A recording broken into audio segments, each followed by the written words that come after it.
I am Ferdinand Marcos, and I am the President of the Republic of the Philippines. I stand today on behalf of 110 million Filipinos. Hello people and hello universe, it's me again. Shoutout sa inyo mga kababayan. Nakikita nyo ang nakikita ko? Nako, ito na ang sinasabi natin mga kababayan. Medyo po malagay sa alanganin ng dating Pangulong Digong. Nagsalita na ang mga Pilipino. Alam nyo ba kung bakit? Kung bakit nagkandagulo-gulo yan? Na dahil po yan sa confidential fund ni Secretary Duterte. Diba? Yan lang naman talagang ugat niyan eh. O, nandahil lang yan sa confidential fund. Nagmamaktol sila. Nagkandagulo-gulo na. Nauuwi pa sa panawagan para ihiwalay ang Mindanao. Biro nyo yun. Nang akala nila, madali lang ihiwalay Mindanao. Ano yan? Change paper ka lang, ganun. Alam nyo naman na labag sa batas po yan. Mayroon ba sa batas natin na nakalagay doon sa mga article yan o Republic Act na nakalagay ba doon na pwedeng ihiwalay ang ibang state ng Pilipinas? 'Di ba wala? So ibig sabihin wala talaga. Means labag sa batas. Ito si dating Pangulong Digong parang hindi abogado, pati yan si Pantaleon Alvarez, pati ito si Attorney Marites, si Roque. 'Di ba? Parang hindi mga abogado, hindi nila alam. Hindi ko alam kung ano bang intention to mga to. So nakikita ng karamihan sabi political interest para lang maisalba yung sarili nilang guys, yung sariling kapakanan. Parang ganun no. Sabi niya nga maraming presidente na nagdaan. Sawa na raw siya, gusto niya maghiwalay. Aba, isinali yung sarili niya, kinaloka. Dahil ba Marcos ang nakaupo, kaya ganyan-ganyan na lang siya. Ayan. Yan ang napala ng confidential fund. Nauwi lang sa sa kaguluhan. Kasi sabi nga nila, itong ginagawa ni dating Pangulong Digong, parang rebellion ba? Parang kaguluhan ito, ang dulot nito. Pero remember, mga kababayan, majority ng Pilipino ayaw sa pro-China. At majority ng taga Mindanao is hindi sila papayag. Hindi sila agree doon sa panawagan ni dating Pangulong Digong na ihiwalay ang Mindanao, especially the Barn. Ako, I'm from Mindanao, pero disagree ako. Only the only the Duterte family and Duterte supporters ang may gusto lamang. Di ba? Ilan lang naman mga yan Kung ako, wag na natin pansin itong mga to. Tingnan mo, titigil mo yan So dahil diyan, mga kababayan, siguro nagagalit na mga Pilipino. Siguro nagagalit ang mga mamayang Pilipino. Imbes nakafocus lang tayo sa problema ng Pilipinas, ito naman si dating Pangulong Duterte kung anong pinaggagawa sa sarili. O kung ano pa ang mga plano niya. Kaya minsan naisip natin, ito kaya ang ugat or nagplano sa destabilization. Yung naisip lang natin na ganun ba? Kasi ganito ang nangyayari Ito yung bagong oposisyon ngayon. Kung dati mga dilawan, pink, ngayon mga DDS na. Pero wag kayo masyadong kumpiyansa sa mga old anti-Marcos. Nako. Magaling mag-pretending din ang mga yun. So ito, anong nakalagay? 53% ng mga Pinoy suportado ang ICC probe versus Duterte. Saan kayo makakita niyan? Patay tayo dito mga kababayan. Ang higit sa lahat din, maiipit si Pangulong Marcos Jr. dito sa nangyayari. Ano bang pipiliin niya? Yung Duterte o ang taong bayan? Naipit ang Pangulo dito mga kababayan. Pero tiwala tayo kasi matalino si Pangulong Marcos Jr. Maraming kaparaanan yan.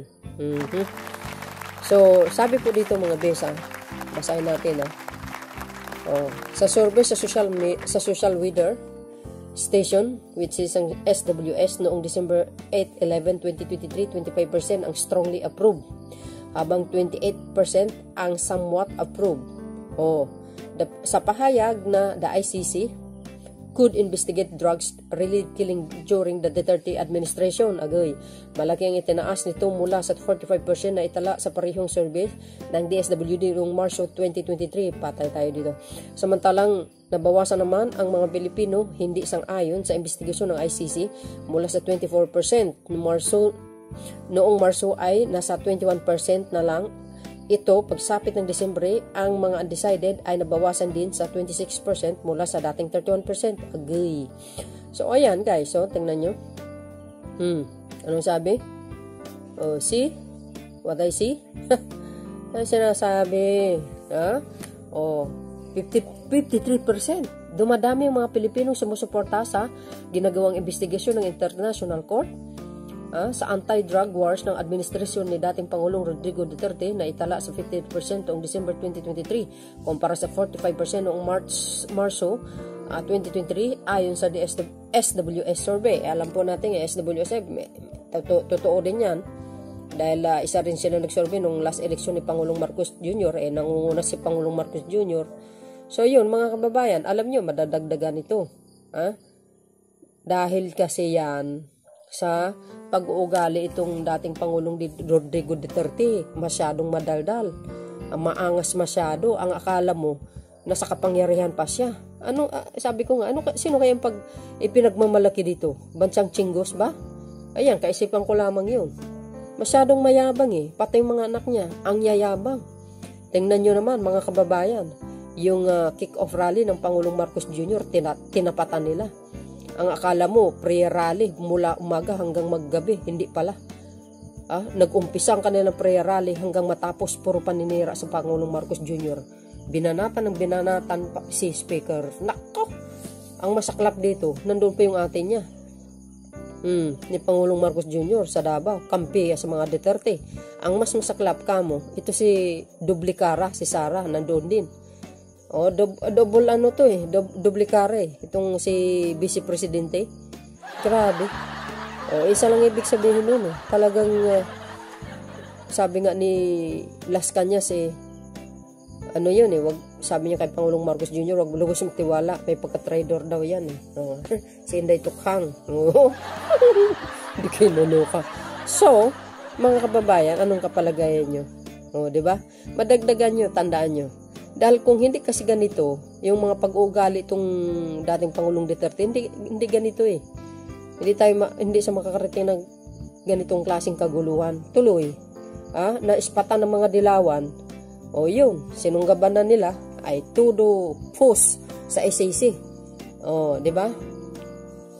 Sila naman yan nasa likuran yung Makabayan Bulok, sila Castro, at saka sila Trilling, mga dilawan na nagfufus sa International Court para lang maimbestiga ng ICC si dating Pangulong Duterte. Sila yun.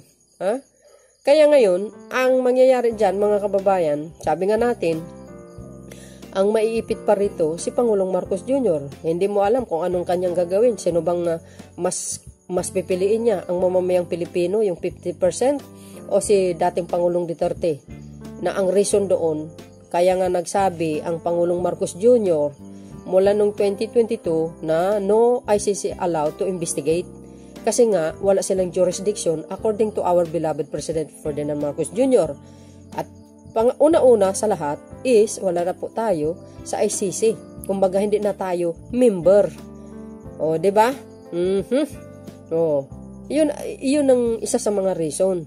Kaya nasabi ni Pangulong Marcos Jr. yun. Kasi ang Pangulo, kung sa tingin natin, sa nakikita natin, mayroong isang salita at gawa. Since 2022, nasabi niya na no ICC allowed until now. Diba? Kaya ito naman si Attorney Marites Roque, binanatan si Pangulong Marcos Jr. Walang humpay, araw-araw po yan. Kaya lalong nagagalit ang mga majority ng Pilipino. Yan, 50%.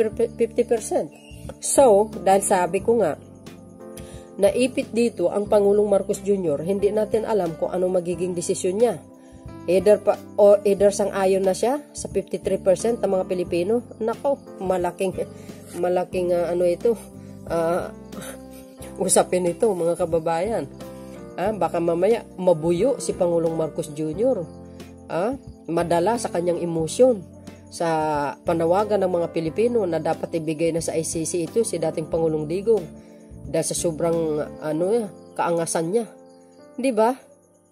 Kung ang ginawa kasi ito ni dating Pangulong Digong, sumuporta na lang sana siya sa Marcos admin, di mas maganda pa. Hindi siguro siya makarating sa ganitong kaguluhan. Hindi Nandahil sa confidential fund, ayan, ang resulta. Kagagawa ng anak niya yan. Tampururot. Di ba? Sabi nga ni Pangulong Marcos Jr., bawal ang waldas-waldas. Di kayo naloka. So, ito lang ang akin.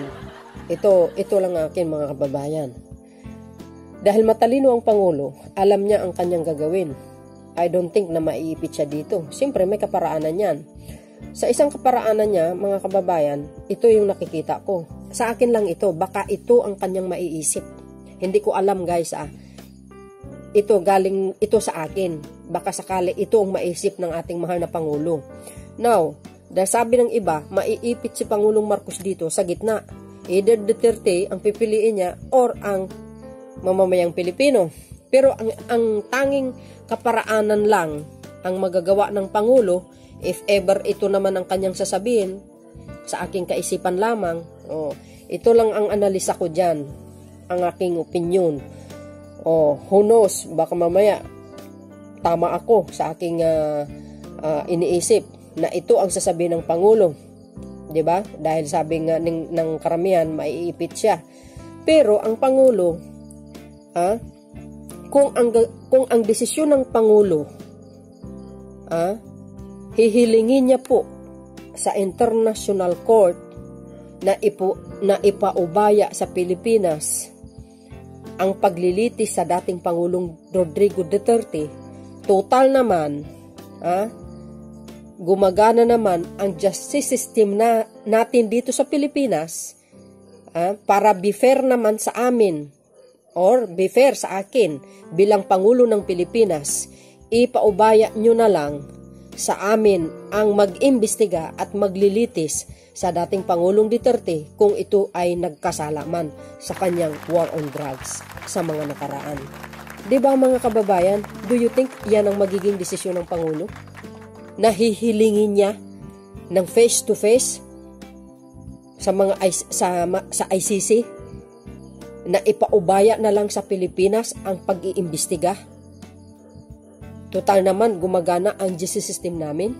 To be fair sa akin bilang Pangulo ng Pilipinas, ako'y humihiling sa inyo ng favor na ipaubaya nyo na lang sa amin ang mag-imbestiga. Kung mayroon man pagkakamali ang dating Pangulo, kami na ang maglilitis. Di kaya ganun ang kanyang iisip, ang kanyang maging desisyon? Hihilingin niya na lang sa ICC para hindi siya maipit, para naman sasabihin ng mamayang Pilipino, mas okay yun, yung desisyon ng Pangulong Marcos Jr. na hilingin niya mismo sa ICC na dito na lang imbestigahin. Pero mayroon naman ngayon magre-react, walang iba kundi ang mga dilawan. Sasabihin na lang, yan na naman, dapat ICC dapat ang mag-imbestiga. Yan ayan ang magiging hadlang dyan, yung mga dilawan, kasi sila talagang nagfo-force dyan. Pero I don't think na guys, tawag dito, mapakinggan din itong mga dilawan. Siyempre, yung pakiusap ng Pangulo sa International Court na ipaubaya na lang sa Pilipinas, for sure, pagbibigyan yan. Sa aking kaisipan lamang. Yan po yung analisa ko dyan dito sa problema na ito.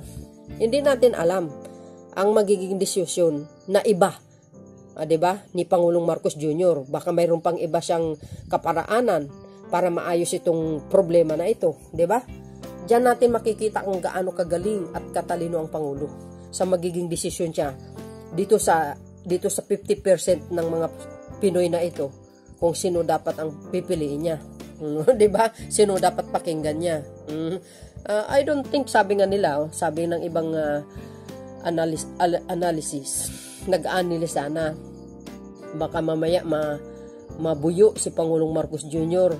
na papayag sa desisyon ng ICC. I don't think so. Nagagawin niya yun. Kasi ako, very trusted ako sa Pangulo. Mayroong isang salita at sa gawa. So yun, mga kababayan, yan lang po ang aking kaisipan lamang, analisa ko. Ang tanging magiging magagawa lang siguro ng Pangulo is, uulitin ko, yung hilingin na lang, pakiusapan niya sa ICC na ibigay na lang sa atin ang pag-iimbestiga, di ba? At ang paglilitis sa dating Pangulo. Total naman, mga kababayan, sabi po ni dating Pangulong Digong, no? Hindi siya allowed sa sarili niya na magpaimbestiga ng mga banyaga. Allowed lang siya magpaimbestiga sa sarili niya kung ang Pilipinas ang mismong mag-imbestiga. Ika nga, korte ng Pilipinas. Yan, papayag siya. Pero pag international court, talagang hindi siya papayag. Ang gusto niya mag-imbestiga sa kanya ay ang mismo ang korte dito sa Pilipinas. Yun, total sabi niya naman yun, 'di ba? Siya mismo 'yan, galing sa kanyang bibig 'yon. Ganon din si Sara Duterte. Oh. Gusto niya dito mismo sa atin. Ang korte sa Pilipinas ang dapat maglilitis sa kanila. Doon lang daw sila papayag. Oh, sinabi nila 'yon Alam niyo naman 'yon. So, maari maganon ang magiging desisyon ng Pangulong Marcos Jr. Siya na lang po ang humiling sa ICC na ipaubaya na lang sa Pilipinas. For sure, pagbigyan yan siya. So ayun, mga kababayan, anong kapalagayan nyo? Diba? Ayun lang naman, baka sakali ako, yun ang magiging desisyon ng Pangulo. Hindi natin alam. Baka mayroong paraan pa. So, anong palagay nyo? Hindi kayo mapalagay? Sana nga, tama yung aking analisa dyan sa mga kung ano ang magiging desisyon ng Pangulo. Kung yun ang desisyon niya, maganda, di ba? For sure, pagbigyan naman yan siguro ng International Court na ipaubaya sa Pilipinas. But anyway, guys, yun lang ang aking masasabi dyan. Kaya sana po, no, si BP Sara Duterte, pagsabihan niya na lang yung ama niya, tumigil na sa kadaldal. Di ba? Suportahan na lang siya bilang Vice President ng Pilipinas. Hindi puro kadaldalan o nanghahamon-hamon pa, nagbabanta-banta pa talaga Pero niya yun. Kaya siguro nga, tama yung sinabi ni Pangulong Marcos Jr. na over sa fentanyl, kaya hindi na alam yung pinagsasabi. Kaya dapat mga doktor niya alagain siya. So yun guys, ang aking dyan, masasabi, no? So anyway nyo, mga kababayan, marami kaming Marcos supporters vloggers, pero kanya-kanya kaming opinion, kanya-kanya kaming analisa or pananaw sa mga nangyayari. Okay? Pero bago namin nasasabi yan, pinag-aralan po namin. So, ganun pa man mga kababayan, ganun din naman kayo, di ba? Thank you for watching. See you again. Bye, bye, bye, and baboos. God bless Philippines.